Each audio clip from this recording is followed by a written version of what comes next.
Bonsoir à tous et à toutes. Tout le plaisir est pour nous de vous savoir encore nombreux dans cette rubrique hebdomadaire du temps du soir. Nous sommes dans la continuité de cette série d'enseignements sur les absolus du mariage. Et ce soir, par la grâce de Dieu, je voudrais vous entretenir sur un sous-thème tout aussi important, la dot. Sans plus tarder, je nous invite dans Genèse 29 à partir du verset 15. Jacob habita un mois chez Laban, puis ce dernier lui dit, « Parce que tu fais partie de ma parenté, devrais-tu me servir pour rien? Dis-moi, quel sera ton salaire ?» Or Laban avait deux fils, deux filles. L'aînée s'appelait Léa et la cadette Rachel. Léa avait les yeux fragiles, tandis que Rachel était belle à tout point de vue. Jacob aimait Rachel et il dit donc, « Je te servirai 7 ans pour Rachel, ta fille cadette. » Laban dit, « Je préfère te la donner à toi qu'à un autre homme. Reste chez moi. » Pour ne pas se répéter, nous avions tous la maîtrise de l'histoire. Jacob arrive chez Laban et il va tomber amoureux de Rachel. Et voilà, tout de suite, on va lui proposer un travail. Il va conduire le troupeau à la recherche des verts pâturages. Et est venu le temps de négocier le salaire, parce que Laban ne voulait surtout pas qu'il travaille en vain sans pourtant qu'il soit payé. Et voilà que, au nom de l'amour que Jacob avait pour Rachel, elle va se proposer de travailler 7 ans.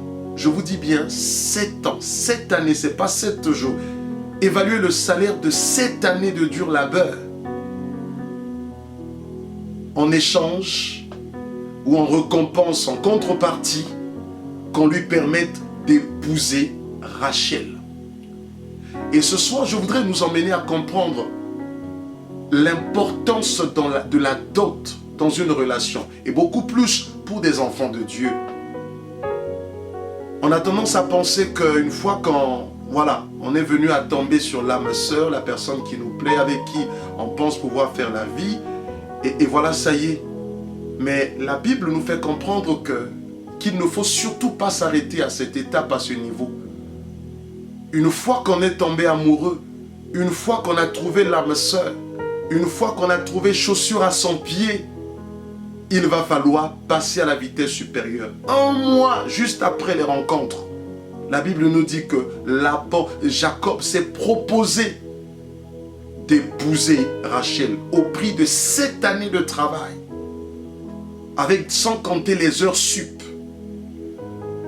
Et donc nous comprenons tout de suite que dans la pensée de Dieu, il n'est pas question, et il n'est surtout pas question, que nous ayons à nous retrouver dans des unions maritales, dans des relations où, ni du côté de l'un, ni du côté de l'autre, il y a ce qu'on appelle officialisation. La dot, elle est biblique. Et si nous lisons d'ailleurs dans le Jardin d'Éden, nous voyons que Adam a payé de sa dot. La cote qui a été soustraite d'Adam, par laquelle d'ailleurs Ève est venue à être révélée au monde, se trouve être la dot que Adam a payée. Adam a payé sa dot à qui? À Dieu. Et donc, aucune relation ne peut être légitimée, d'ailleurs, d'abord vis-à-vis de Dieu et vis-à-vis des hommes, aussi longtemps que la dot n'est payée. Et donc, la dot n'est autre que la cote de l'homme qu'il parvient d'ailleurs à disposer à la belle famille.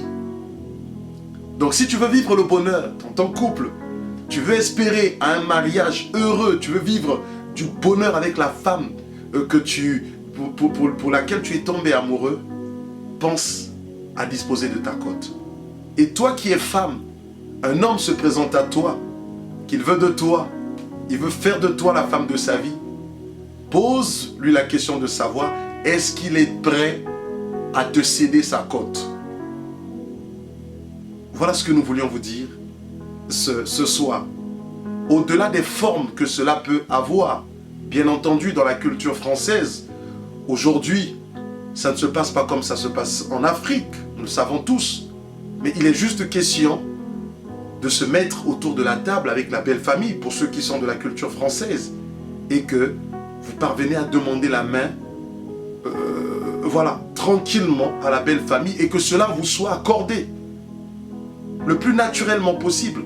Mais pour des gens qui sont de culture où la dot est respectée, aussi longtemps que cette pratique n'est validée, aussi longtemps que la belle famille n'a pas donné son consentement, n'a pas reçu la dot, le mariage ne peut pas être accusé, et ça constitue l'une des sources à problème.